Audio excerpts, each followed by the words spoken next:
மரம் ஒன்றில் அணில் ஒன்று தாவி தாவி விளையாடிக் கொண்டிருந்தது. அப்போது அணில் தவறி மரத்திலிருந்து கீழே குப்புற விழுந்தது.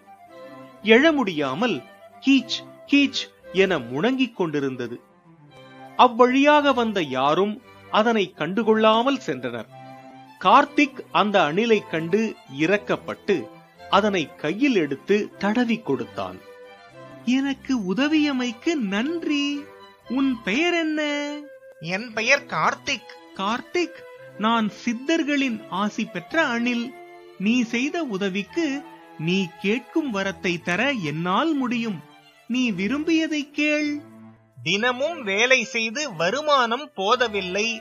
அதனால் நான் இந்த ஊரிலேயே மிக பெரிய பணக்காரனாக ஆசைப்படுகிறேன். அப்படியே ஆகட்டும். நீ இந்த ஊரிலேயே மிக பெரிய பணக்காரனாக மாறுவாய். வரம் கொடுத்த அணில் மறைந்தது. அவனுக்கு அருகில் பொற்காசுகள் குவிந்தது. கார்த்திக் மிக பெரும் பணக்காரனாக மாறினான். இனி அவன் இந்த வெயிலிலும் மழையிலும் நனைந்து கடினப்பட்டு உழைக்க வேண்டிய நிர்பந்தம் இல்லை என்பதால் அவன் தான் பணக்காரன் என்ற பெருமையுடன் ஒவ்வொரு ஊராக சென்று காசுகளை செலவு செய்தான். ஒரு நாள் கார்த்திக் வெளியூர் சென்று திரும்பிக் கொண்டிருந்தான். அப்போது ஒருவர் மரத்துக்கு கீழே அமர்ந்திருந்தார். அவர் எழுந்திருக்க முயன்றார். ஆனால் அவரால் எழ முடியவில்லை. அவ்வழியாக வந்த கார்த்திக்கை கண்டவர் அவனிடம் உதவி கேட்டார். என்னை தூக்கிவிடு. நான் இந்த ஊரிலேயே மிகப்பெரிய பணக்காரன். உன்னை தூக்கி வைத்தியம் பார்க்க நேரமில்லை. எனக்கு நிறைய வேலைகள் இருக்கின்றன.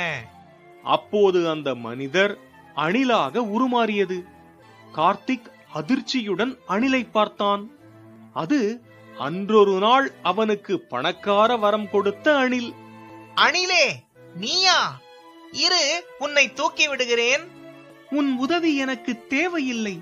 பணம் இல்லாத போது உன்னிடம் உதவும் குணம் இருந்தது. ஆனால் இப்போதோ உன்னிடம் மனிதாபிமானம் சுத்தமாக இல்லை. அதனால் நான் உனக்கு சாபம் இடுகிறேன். இந்த கணம் முதல் நீ திரும்பவும் ஏழையாக மாறுவாய். சாபமிட்ட அணில் மறைந்தது. திரும்பவும் அவன் பழைய ஏழை கார்த்திக்காக மாறினான்.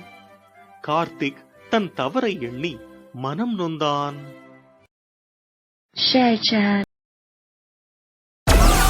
Download Moj.